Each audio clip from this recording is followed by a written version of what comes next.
दोस्तों नमस्कार, मेरा नाम संजय मग्गू है और मौजूद है देश रोजाना के डिजिटल मीडिया प्लेटफॉर्म पर। आने वाले एक महीने के अंदर देश में लोकसभा चुनाव की पूरी तरह आहट हो जाएगी। मान लिया जाए कि मार्च के पहले पखवाड़े में, यानी कि वो 1 मार्च से लेकर 15 मार्च तक कोई दिन ऐसा हो सकता है जबकि लोकसभा चुनाव की घोषणा हो जाएगी, आचार संहिता लग जाएगी। और चुनाव की घोषणा से पहले ही मान लिया जाए तो तैयारियां पूरे जोरों पर हैं। चर्चाएं तो पिछले दिनों ये थी कि भारतीय जनता पार्टी अपने पहली जो सूची जारी कर सकती है जनवरी के अंतिम सप्ताह तक। हालांकि अभी तक वो हो ना सका, लेकिन संभावना ऐसी है कि शायद लोकसभा चुनाव डिक्लेयर होने से पहले एक तरफ जहां इंडिया गठबंधन आकार लेना शुरू कर दे, तो वहीं दूसरी तरफ भारतीय जनता पार्टी अपने प्रत्याशियों की पहली सूची जारी कर दे। मैं जिस मुद्दे को लेकर आपके साथ में हूं, वो मुद्दा देश के चुनाव को लेकर ही है। हालांकि उसके अंदर हम चर्चा आपसे देश की राजनीतिक पार्टियों की नहीं, बल्कि केवल हरियाणा पर सीमित करेंगे।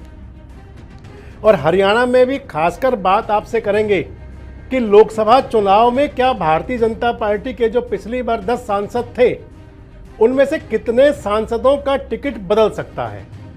आपसे चर्चा करेंगे कि भारतीय जनता पार्टी के कितने कौन से कहां पर नए चेहरे आ सकते हैं। और दूसरी आपसे बात करेंगे कि क्या कांग्रेस हरियाणा के अंदर एक बार दोबारा से, यानी कि जिस प्रकार 2019 के चुनाव में अपने दिग्गजों पर दाव लगाया था कांग्रेस ने, तो हरियाणा के अंदर लोकसभा चुनाव में भी कांग्रेस अपने सभी दिग्गजों पर दाव लगा सकती है। जहां तक भारतीय जनता पार्टी की बात है, तो भाजपा का आप ये मान लीजिए कि भारतीय जनता पार्टी का जो चुनाव होना है वो मोदी के नाम पर होना है। भारतीय जनता पार्टी के जो प्रत्याशी होने हैं, आज भले ही आप उनसे उनकी चर्चा कर लें, उन पर जिक्र कर लें, उनकी बातचीत कर लें, प्रत्याशी कौन हो सकता है, कहां हो सकता है, इन सब पर बातचीत आपसे कर लें, लेकिन भारतीय जनता पार्टी का जो मुख्य रहेगा वो रहेगा मोदी का चेहरा। चाहे वो किसी भी लोकसभा क्षेत्र की बात हो। हालांकि प्रधानमंत्री मोदी 1 या 2 लोकसभा क्षेत्रों में चुनाव लड़ेंगे। 2014 में वो 2 क्षेत्रों में लड़े थे, 2019 में अकेले वाराणसी में थे। लेकिन 543 की 543 लोकसभा सीटों पर जो चुनाव होगा, जो बीजेपी के प्रत्याशी होंगे, उनका फेम जो होगा वो मोदी होगा। तो हरियाणा की राजनीति के अंदर आप मान लें कि 10 की 10 लोकसभा सीटों पर चेहरे पुराने होंगे या चेहरे नए होंगे, चेहरों पर वजन कम जाएगा, लेकिन बात चलेगा, क्योंकि आप देखते होंगे जगह जगह जो बोर्ड लगे हुए हैं मोदी की गारंटी के। तो हरियाणा की राजनीति में आप मान लीजिए कि भारतीय जनता पार्टी के लिए तो प्रत्याशी चयन तो मुद्दा है, लेकिन जो मोदी का फेवर, मोदी का क्लेवर, मोदी का जो कद है, उस पर भारतीय जनता पार्टी चुनाव मैदान में होगी। तो वहीं दूसरी तरफ कांग्रेस के लिए ये जरूर रहेगा कि ऐसे प्रत्याशी मैदान में उतारे जाएं कि जिनका अपना पीछे भी वजूद पूरा जरूर हो। कांग्रेस के प्रत्याशी, कांग्रेस हाईकमान जरूर चाहेगा कि जिन प्रत्याशियों को चुनाव मैदान में उतारा जाए वो अपने पीछे एक कोई ना कोई वोट बैंक लेकर चल रहे हों और उनकी अपने चेहरे की मान्यता हो, उनका चेहरे का से हो। जहां तक बात भारतीय जनता पार्टी की करें कि तो 2019 के लोकसभा चुनाव में सभी 10 की 10 सीटें भारतीय जनता पार्टी ने जीत ली थी। और भाजपा के लिए 2024 के लिए भी एक चुनौती है। आप मान लीजिए या मान लीजिए मनोहर लाल और नायब सिंह सैनी की टीम के लिए एक बहुत बड़ा एजेंडा रहेगा कि किस प्रकार से 10 की 10 लोकसभा सीटों पर वापस कमल खिलाया जाए। और फिर उसके बाद बात यह आएगी कि उन सीटों पर प्रत्याशी कौन हो, क्या चेहरे बदले जाएं और या फिर पुराने चेहरों पर दाव खेला जाए। सबसे बड़ी बात एक और भी आएगी कि भारतीय जनता पार्टी की पिछले दिनों एक बात चली थी कि 2 बार जिन लोगों ने लोकसभा चुनाव जीता है उनकी दावेदारी पर विचार किया जाए। और अगर ऐसा होगा तो फिर हरियाणा के अंदर तो ऐसे बहुत सारे चेहरे हैं जो 2014 और 2019 के चुनाव में सांसद बने। अगर सीटवार आपसे चर्चा करें कि क्या हो सकता है, कौन सी सीट पर बदलाव हो सकते हैं, तो हरियाणा की 10 लोकसभा सीटों पर अगर हम शुरू करें, अंबाला की सीट से चलें अल्फ़ाबेट के हिसाब से, तो अंबाला संसदीय सीट से रतन लाल कटारिया जी सांसद थे।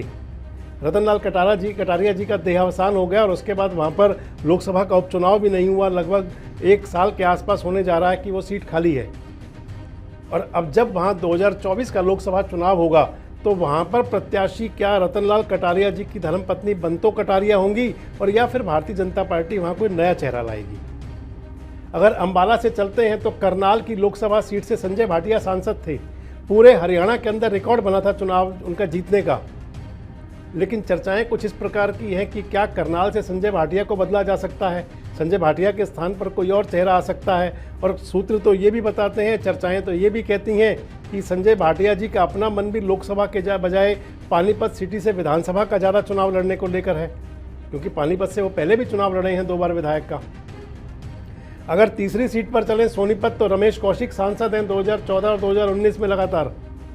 लेकिन राजनीतिक हवाएं कुछ कह रही हैं कि रमेश कौशिक के लिए भी कोई और सीट देखी जा सकती है और यहाँ पर कोई चेहरा बदला जा सकता है। अगर आगे चलें तो रोहतक से डॉक्टर अरविंद शर्मा सांसद हैं। डॉक्टर अरविंद शर्मा के लिए भी कहा जा रहा है कि उनको रोहतक की बजाय कहीं और रिप्लेस किया जा सकता है, किसी और सीट पर चुनाव मैदान में उतारा जा सकता है। अगर सिरसा संसदीय क्षेत्र आए तो माना जाता है कि सुनीता दुग्गल जी की टिकट को खतरा है।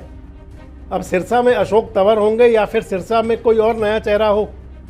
राजनीतिक हवाएं कुछ कहती हैं कि भारतीय जनता पार्टी वहाँ 3-4 नामों पर विचार कर रही है। अगर सिरसा से चलें तो फिर उसके बाद में गुरुग्राम की लोकसभा सीट पर जिस प्रकार राव इंद्रजीत सिंह की राह में लगातार वो कांटे कह सकते हैं कि जो उनके विरोधी थे उनको कद मिल रहा है, उनको वजन मिल रहा है, उनको पद मिल रहे हैं भारतीय जनता पार्टी में। अब रणधीर सिंह कापड़ीवास को शामिल करवा लिया गया। राव नरवीर सिंह का वजन बढ़ा है। जीएल शर्मा कभी राव इंद्रजीत के खास हुआ करते थे, आज राव इंद्रजीत के पाले में नहीं है, उनको लगातार स्टेट में दूसरे उपाध्यक्ष बनाया गया है। अरविंद यादव राव इंद्रजीत के सख्त विरोधी थे, हरियाणा टूरिज्म के चेयरमैन हैं आजकल। इस प्रकार से अगर देखें तो क्या राव इंद्रजीत की टिकट को भी खतरा है। अगली सीट चलें भिवानी महेंद्रगढ़ में आते हैं तो भिवानी महेंद्रगढ़ से चौधरी धर्मवीर सिंह लगातार दूसरी बार सांसद हैं। पिछली बार चुनाव लड़ना नहीं चाहते थे, पार्टी ने चुनाव लड़ाया, चुनाव जीते। अब 2024 का चुनाव की जब तैयारी है तो वहाँ भी कभी सुधा यादव जी का नाम चर्चा में आता है तो कभी वहाँ पर भूपेंद्र यादव के नाम की भी चर्चा चलती है। अगर भिवानी महेंद्रगढ़ से आगे वाली सीट पर आते हैं तो फरीदाबाद लोकसभा में आप देख लीजिए। हालांकि केंद्रीय राज्य मंत्री हैं कृष्णपाल गुर्जर, लगातार 2 बार सांसद हैं, भाजपा के कद्दावर नेता हैं, लेकिन यहाँ भी राजेश नागर और विपुल गोयल ताल ठोक रहे हैं। क्या यहाँ पर भी कोई बदलाव हो सकता है? हालांकि कृष्णपाल गुर्जर की टिकट कटने को लेकर के खूब चर्चाएं कितनी ही होती रहें, लेकिन अंतोगत्वा लोग मान लेते हैं कि कृष्णपाल जी की टिकट हो सकता है। लेकिन यहाँ भी तैयारी तो राजेश नागर अपने समर्थकों से और साथियों के बीच चर्चाएं करते हैं कि यहाँ ऑफिस खोल रहे हैं, वहाँ ऑफिस खोल रहे हैं। तो अगर सभी सीटों पर देखा जाए तो 10 की 10 लोकसभा सीटें जो भारतीय जनता पार्टी ने जीती, उन सभी सीटों पर कहीं ये चर्चाएं जरूर हैं कि प्रत्याशी बदला जा सकता है। कुरुक्षेत्र को ही ले ले भले ही, नायब सिंह सैनी चुनाव जीते थे लेकिन अब वो प्रदेश अध्यक्ष है और चर्चाएं ये है कि कुरुक्षेत्र में भी कोई नया प्रत्याशी हो सकता है। तो मान लीजिए कि 10 की 10 लोकसभा सीटों पर भारतीय जनता पार्टी के जो सांसद हैं सभी अपना काम तो कर रहे हैं, लेकिन कोई ताल ठोक कर ये नहीं कह सकता कि टिकट पक्का है। और क्योंकि भारतीय जनता पार्टी में केवल एक गारंटी चलती है, वो मोदी की गारंटी है, तो मोदी की गारंटी के आगे और कोई गारंटी कोई ले नहीं सकता। अगर कुछ ऐसा हुआ, चेहरे बदले हुए होंगे, तो फिर चुनाव किस प्रकार का होगा? क्या मोदी की गारंटी पूरे हरियाणा में चलेगी या फिर प्रत्याशी चयन में भारतीय जनता पार्टी हर प्रकार के समीकरण, जातीय समीकरण, क्षेत्रीय समीकरण पर विचार करेगी? जहां भारतीय जनता पार्टी के प्रत्याशियों पर नजर रहेगी तो नजर तो कांग्रेस की तरफ भी होगी।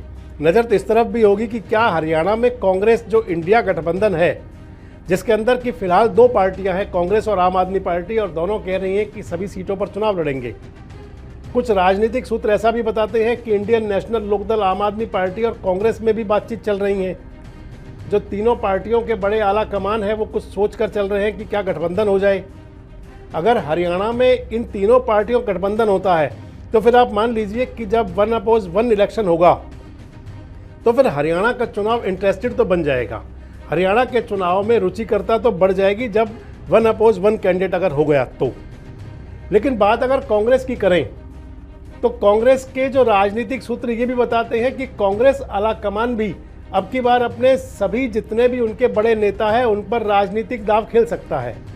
क्योंकि अगर आप 2019 के चुनाव को देखें तो कांग्रेस के सभी बड़े नेताओं को चुनाव लड़ाया गया था, चाहे वो भूपेंद्र सिंह हुड्डा हो, सोनीपत से चुनाव लड़े थे, दीपेंद्र हुड्डा हो, उनको रोहतक से टिकट मिला था, कुमारी शैलजा अंबाला से प्रत्याशी थी। उस समय अशोक तंवर कांग्रेस के अंदर हुआ करते थे, तो वो कांग्रेस के प्रत्याशी थे सिरसा से, कांग्रेस के प्रदेश अध्यक्ष थे। भव्य बिश्नोई कुलदीप बिश्नोई के सुपुत्र हैं। उस समय वो कांग्रेस में थे तो उनको हिसार से टिकट मिला था। अगर अगले प्रत्याशियों पर चलें तो कप्तान अजय यादव को टिकट मिला था गुरुग्राम से। मान लीजिए कि सभी जो बड़े चेहरे कांग्रेस के उस समय लोकसभा चुनाव के प्रत्याशी थे। और अब चर्चाएं फिर से कुछ ऐसी हैं कि कांग्रेस जो है अपने सभी जो उनके बड़े चेहरे हैं, हालांकि सब कहते हैं कि उनका जो विशेष ध्यान जो है विधानसभा चुनाव की तरफ है, और साथ साथ ये भी कहते हैं कि जैसा पार्टी का आदेश होगा वैसे करेंगे। अगर ऐसा ही हुआ तो फिर मान लीजिए कि क्या चौधरी उदय भान भी प्रत्याशी हो सकते हैं अंबाला सीट से? क्या सिरसा से दोबारा से कुमारी शैलजा को भेजा जा सकता है सिरसा लड़ने के लिए? अगर अगली सीटों पर चले तो क्या भूपेंद्र सिंह हुड्डा पर फिर कहा जा सकता है कि सोनीपत दोबारा लड़ रहे हैं वो? दीपेंद्र हुड्डा तो रोहतक से दावेदारी अपनी कर ही रहे हैं, खुद ही कह रहे हैं। कप्तान अजय यादव भी कह रहे हैं कि मुझे गुड़गांव से प्रत्याशी घोषित क्यों नहीं किया गया अभी तक। श्रुति चौधरी पहले प्रत्याशी थी, किरण चौधरी की बेटी हैं, तो किरण चौधरी की बेटी को एक बार फिर क्या भिवानी महेंद्रगढ़ पे इलेक्शन लड़वाया जाएगा? और अगर रणदीप सिंह सुरजेवाला को क्या उनको कैथल से टिकट मिल सकता है फिर लोकसभा का क्या? तो ये सारी बहुत सारी बातें हैं।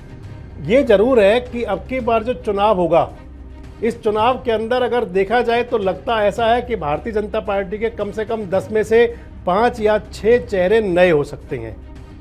और अगर कांग्रेस की बात करें तो कोई बड़ी बात नहीं है कि कांग्रेस के तमाम दिग्गज आपको चुनाव मैदान में पहले लोकसभा चुनाव के लिए वोट मांगते दिखाई दें। वैसे आपको क्या लगता है कि हरियाणा का राजनीतिक रण कैसा हो सकता है? आपको क्या लगता है कि क्या हरियाणा के अंदर भारतीय जनता पार्टी एक बार फिर से क्लीन स्वीप करेगी, यानी कि 10 की 10 लोकसभा सीटें जीत जाए? हिसार लोकसभा सीट से भारतीय जनता पार्टी क्या बृजेंद्र सिंह पर ही दाव खेलेगी या फिर वहां भी कोई नया चेहरा हो सकता है? हालांकि हिसार में कतार में तो लगभग आधा दर्जन प्रत्याशी हैं। अगर आपको क्या लगता है कि क्या अगर इंडिया गठबंधन हरियाणा में चुनाव लड़ा मिलकर, यानी कि इनेलो, कांग्रेस और आम आदमी पार्टी, और सामने बीजेपी का प्रत्याशी हुआ, यानी कि 1 अपोज 1 अगर हुए, तो फिर चुनावी फिजा कैसी बनेगी? कमेंट्स बॉक्स में आके अपनी प्रतिक्रिया जरूर दें और इस प्रकार के वीडियोज और अपडेट्स के लिए हमारे साथ जुड़े रहें, देखते रहें देश रोजाना। हमारे साथ जुड़े रहने के लिए देखते रहिए देश रोजाना का यूट्यूब चैनल सब्सक्राइब कीजिए। साथ ही देश रोजाना की खबरें सबसे पहले देखने के लिए प्रेस कीजिए बेल आइकन।